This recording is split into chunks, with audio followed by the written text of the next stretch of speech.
인조는 자신의 재위기간 중에 3번이나 도망을 간행했던 5천년 역사의 전무후무한 불멸의 신기록을 남긴 왕이었습니다. 하지만 인조와 서인 정권에 대한 호불호를 떠나 당시 조선이 처해 있었던 역사적 상황을 살펴보는 경우는 적은데요. 세건제론이었던 병자호란은 정묘호란 9년 후에 발발했고 청나라가 다시 쳐들어올 거라 짐작했으며 거의 10년에 가까운 시간이 있었는데 조선은 도대체 그동안 뭘 하고 있었던 걸까요?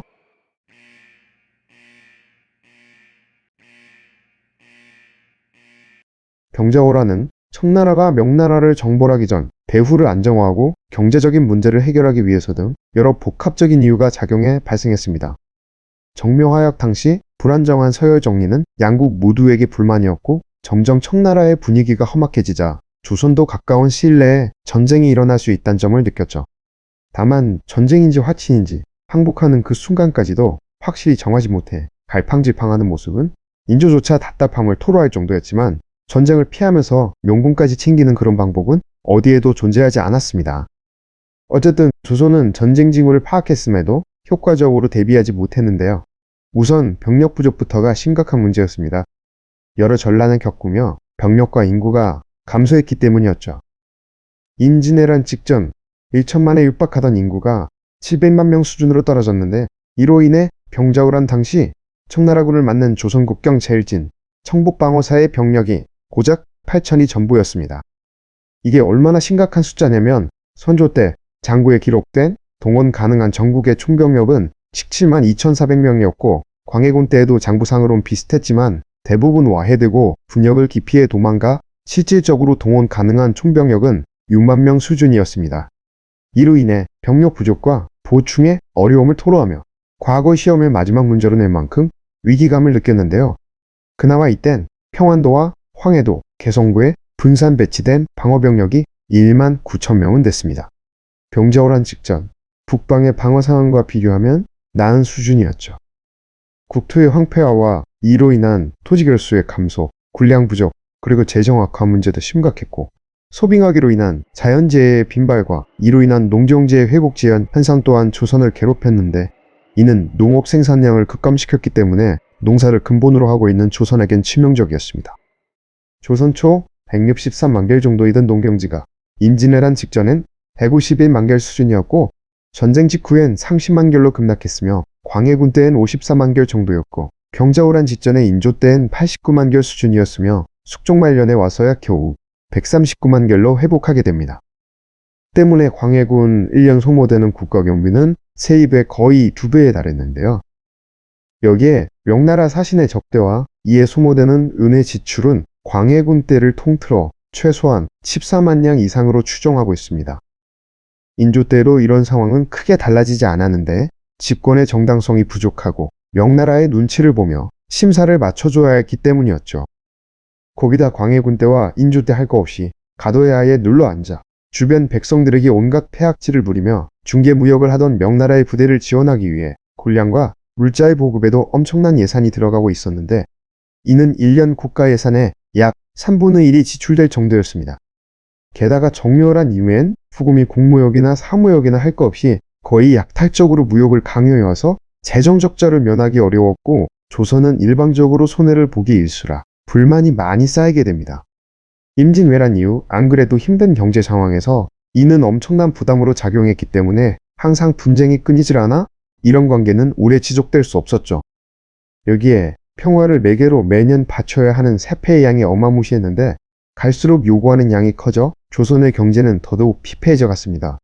때문에 이런 상황에서 더 이상 군대를 양성하고 군량을 대량으로 확보하기가 어려운 것이 당시의 실정이었는데요.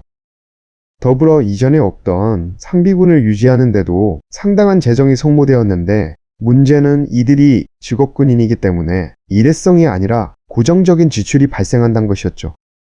그러니까 인조 때를 기준으로 재정은 임진왜란 직전에 거의 절반으로 쪼그라들었는데 이걸로 전후복구 사업과 전쟁 준비, 그 외에 이것저것 불가피하게 돈이 나갈 일이 전보다 더 많이 생겼다는 말입니다. 이러한 여러 문제는 국가 재정의 확대 없이는 근본적으로 해결할 수 없었는데요. 임진왜란 이후 두정은 국가 재건과 민생 회복을 위해 여민 휴식이라는 비전을 제시했지만 이건 현실의 암울한 상황과 배치되는 이상적인 생각이었습니다. 전운이 점점 높아져 군비를 확충하고 전쟁 대비가 요구되는 상황 속에서 민생을 회복하기 위한 요역과 세금 감면 조치가 양립할 수 없었기 때문입니다. 이렇듯 여러 어려움이 있었지만 그렇다고 조선이 그냥 손 놓고 가만히 앉아 있었던 건 아니었습니다. 정명호란 때 후금의 기병에게 대처하지 못한 점을 반성해 조선도 기병군을 창설했고 국왕을 호위하는 어영첨을 6,200명으로 증강했으며 도성을 방어하는 상비군 훈련도감을 5,000명으로 확대 개편해서 병자호란 직전 소도방위 병력은 총 45,000명을 확보하는 등 나름 노력을 기울이게 됩니다. 이때 방어 전략의 핵심은 제한된 재정으로 북방의 방어선을 구축하거나 전국의 방어 태세를 강화하는 게 아니라 수도 방어군을 육성해서 피난처인 강화도와 남한산성의 강화에 집중하는 것이었고, 만약 적이 내륙 깊숙이 들어오면 수도권 방어 병력과 하삼도의 병력을 결집해서 임진강이나 한강에 방어선을 만들어 결전하면서 물러가게 한다는 전략을 세우게 됩니다.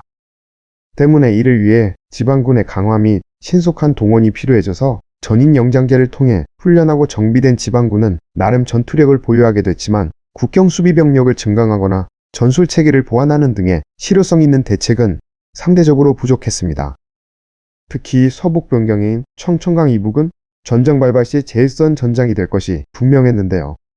이 지역의 성곽을 수축하거나 개축하고 무기를 배치하는 일 등은 그 필요성이 절실했지만 이괄의 난과 정묘호란 이후 많은 사상자가 발생한 데다 재정도 부족하고 잇따른 기근으로 인해 사회경제적 기반이 완전히 붕괴돼 불가피하게 중단되거나 어려움을 겪게 됩니다. 때문에 조정에선 심지어 청북 포기론까지 거론될 정도였죠. 그렇다고 진짜로 청북을 포기한 건 아니었습니다. 평안도와 함경도에 훈련도감의 포수인 경포수를 파견하기도 했는데 이것만으론 이괄의 난과 정묘호란 이후 크게 약화된 북방의 군사력을 단기간 내에 재건하는 일은 불가능했죠. 그래서 열악한 현실 상황을 고려해 기존의 대로변에 있는 성대신, 그 주변의 지리적으로 더 험한 작은 산성으로 방어 거점을 옮기는 고육지책의 수성 전략을 택하게 됩니다. 여기엔 병력 부족과 재정난 외에도 또 다른 현실적인 이유가 존재했는데요. 만주와 요동, 요서 등 명나라의 방어 거점에 대한 공성전과 정묘호란 때 후금이 보여준 공성전 능력이 상상을 초월할 정도로 막강해 야전 못지 않다는 걸 깨달았기 때문입니다. 명나라의 성과 비교해 방어력이 떨어지는 조선의 성으론, 아무리 견벽청에 수성전을 펼친다 해도 험준한 지리적 이점이 있는 산성에서의 수성전이 아니라면 청나라의 공격을 버틸 수 없다 판단했기 때문이었죠. 반서북 지역에서 가장 지리적인 형세가 좋았으며 많은 병력을 투입한 안주성 같은 경우는 거점을 옮기지 않고 그곳에서 남하하는 청군을 방어하도록 했는데요. 진짜 병자호란이 발생하자 홍타이즈를 상대로 끝끝내 방어에 성공하게 되었고 이후엔 근안군으로 돌변해 활약하며 심화 전투에서 승리를 거두는 등 분전하게 됩니다. 어쨌든 대로변의 성을 비우고 주변의 산성으로 거점을 옮긴 서북 지역의 병력에겐 큰 역할을 기대하진 않았습니다. 어차피 전체 병력도 적은데다 안주성을 제외하고 이들에겐 청군의 남하를 저지하는 것이 목표가 아니었죠. 일단은 청군의 공격을 버티며 거점을 사수하는 것이 우선이었고 그 이후 가능하면 청군의 배후를 견제하거나 교란해서 수도권 공격에 집중하지 못하도록 하는 것. 이 정도만 해줘도 청군의 보급선과 소부대의 안전이 불안해져 약간의 시간 벌기도 기대할 수 있게 됩니다. 문제는 청이 조선의 이런 전통적인 방어 전략을 완벽히 파악하고 있었고 유사시 움직임까지 예상하고 있었다는 겁니다. 그렇다면 정묘호란 이후 청나라의 상황은 어땠을까요? 조선이 임진을 한 이후부터 수많은 문제가 있었지만 그중 가장 심각했던 건 국가 재건과 전쟁 대비를 위한 재정난이었다면 정묘호란을 전후로 후금은 국가 존망을 걱정할 만큼 물자 부족과 식량난이라는 심각한 위기 상황을 겪고 있었습니다. 누르하치의 선전포고로 인해 명나라가 후금에 대한 무역금지 조치를 단행했기 때문이었죠. 이것이 후금에 더 치명적이었던 건 후금의 세력권인 만주가 자급자족하기 힘든 척박한 땅이었던 것이 원인이었습니다. 17세기엔 동아시아는 물론 전 세계 곳곳이 소빙하기로 인해 얼어 죽고 먹을 것이 부족한 재앙 같은 상황이 벌어지고 있었는데요. 이런 영향은 당연히 조선에도 명예도 큰 타격을 줬지만 안 그래도 척박한 만주에는 더더욱 치명적으로 작용했었죠.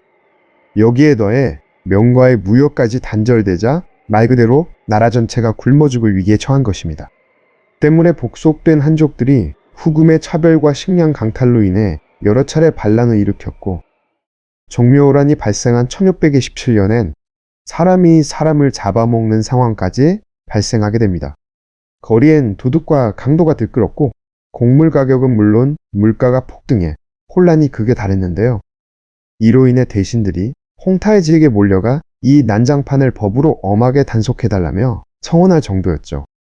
문제는 이때만이 아니라 병자호란을 전후로 했던 1635년과 36년 그리고 37년까지 계속해서 발생했다는 데 있었습니다. 때문에 병자호란 당시 조선 정벌을 선언하며 동원한 팔기군에겐 15일치의 식량과 전쟁 물자를 알아서 마련하라 명령했고 외번 몽골에겐 20일치의 식량을 자체적으로 마련해 날짜까지 정확히 지정하며 절대 일찍 오지 말라고 엄명을 내렸는데요. 이유는 식량이 부족해 잔치도 못해주고 이들을 먹일 음식도 없기 때문이라 설명하게 됩니다. 만약 이런 상황이 계속 지속됐다면 청나라는 명나라 정복은 고사하고 그때까지 차지한 영토와 민족들을 유지할 수 없어 자멸했을 수도 있다는 평가도 존재하죠. 그러니까 정묘호란 이후 병자호란까지 청나라는 조선보다 사정이 나았다라고 결코 말할 수는 없을 텐데요. 청나라는 문자 그대로 아사직전의 상황이었기 때문입니다. 당시 청나라는 뒤가 없는 상황에서 나라의 운명을 걸고 모험에 가까운 도박을 연이어 단행했습니다. 조선의 군사력을 대단하게 여기진 않았지만 자칫 잘못하면 황제가 친정한 봉군이 너무 깊숙이 들어온 상황에서 고립되거나 포위당할 수 있었죠. 하지만 자신들의 장기인 기동성과 각계격파로 이를 해결했고 부족한 군량은 조선 각지에서 대약탈을 통해 현지 조달에 성공, 청군은 한동안 군량 걱정을 하지 않게 됩니다. 정묘호란을 전후로 한 국제정세는 조선에게 서서히 양자태기를 강요하며 압박해오고 있었습니다. 청나라는 인내심이 바닥났고 여유가 없어 조급했는데 조선은 중립을 지킬 만한 능력도 상황도 되지 않았죠.